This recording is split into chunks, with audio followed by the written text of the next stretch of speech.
Sebenarnya tema ini, tema gaya hidup berkelanjutan itu dipilih sebagai tema proyek, itu tujuannya untuk apa?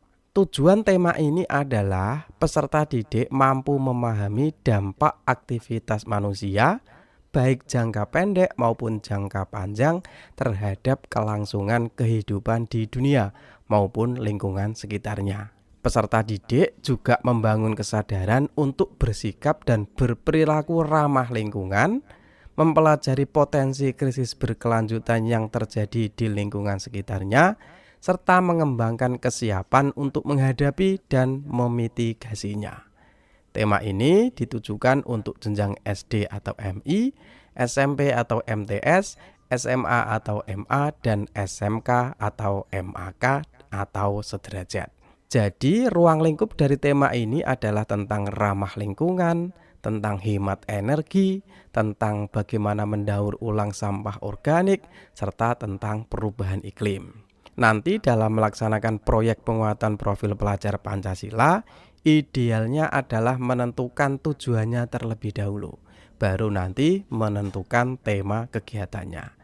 Tetapi dalam prakteknya yang termudah adalah kita nanti menentukan temanya dulu, menentukan topiknya dulu, kemudian nanti kita mempelajari tentang alur perkembangan dimensi dari tema tersebut dan memilih tujuan-tujuan yang tepat. Jadi nanti untuk satu proyek bisa jadi dimensinya nanti lebih dari satu.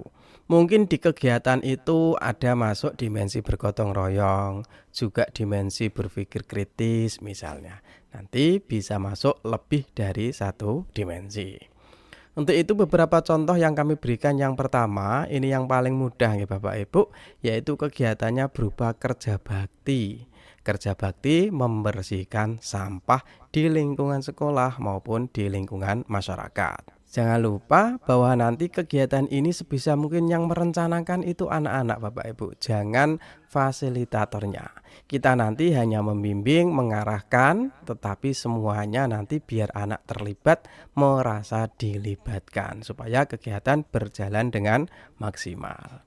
Kemudian contoh kegiatan yang kedua adalah berupa kampanye sederhana, yaitu kampanye sederhana untuk memecahkan isu lingkungan.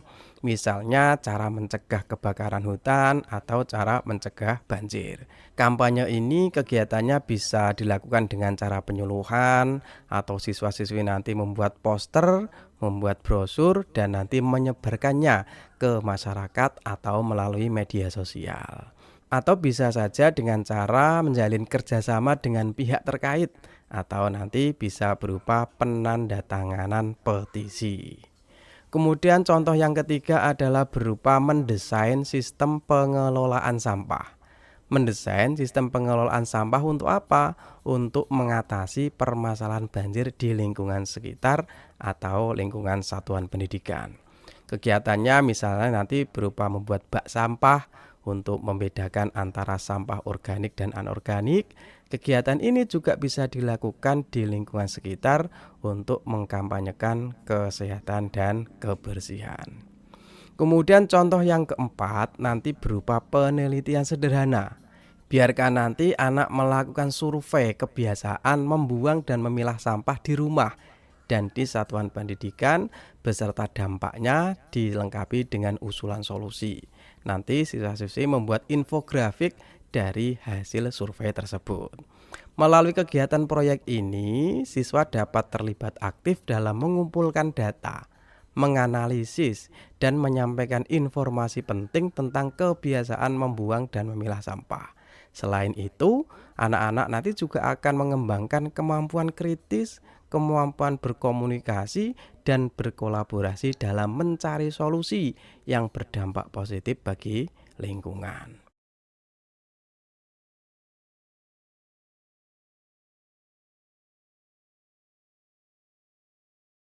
Kegiatan kelima yaitu berupa proyek menanam pohon. Ajak anak-anak untuk mengorganisir proyek penanaman pohon di sekolah atau di komunitas sekitar.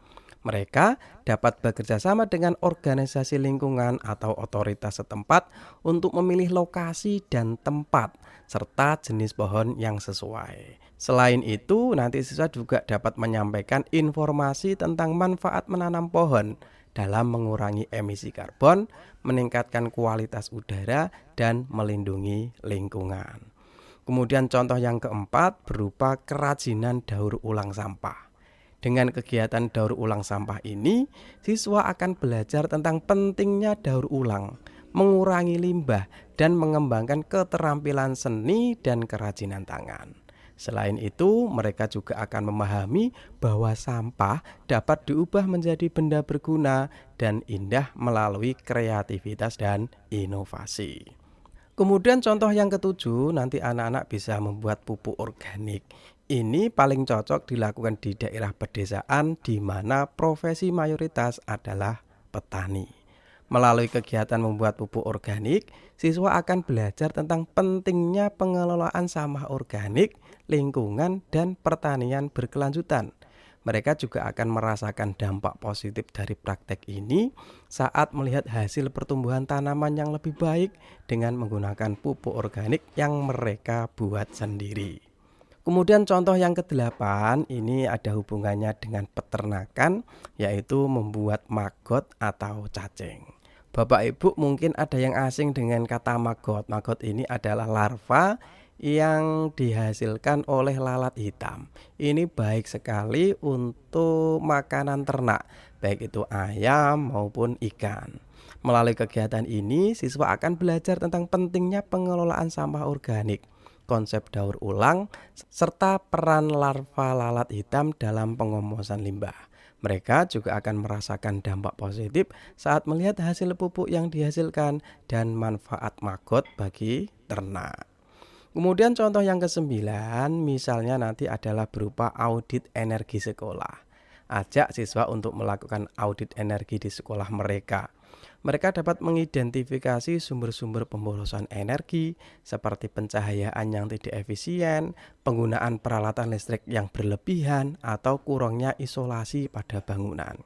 Berdasarkan temuan mereka, nanti siswa-siswi dapat mengusulkan langkah-langkah untuk mengurangi konsumsi energi di sekolah dan menciptakan kesadaran akan hemat energi. Kemudian contoh yang terakhir, ini mungkin sulit Bapak Ibu, yaitu penggunaan energi terbarukan di sekolah. Ajak siswa untuk merancang dan melaksanakan proyek penggunaan energi terbarukan di sekolah. Mereka dapat memasang panel surya atau turbin angin mini atau sistem pemanas air matahari di sekolah.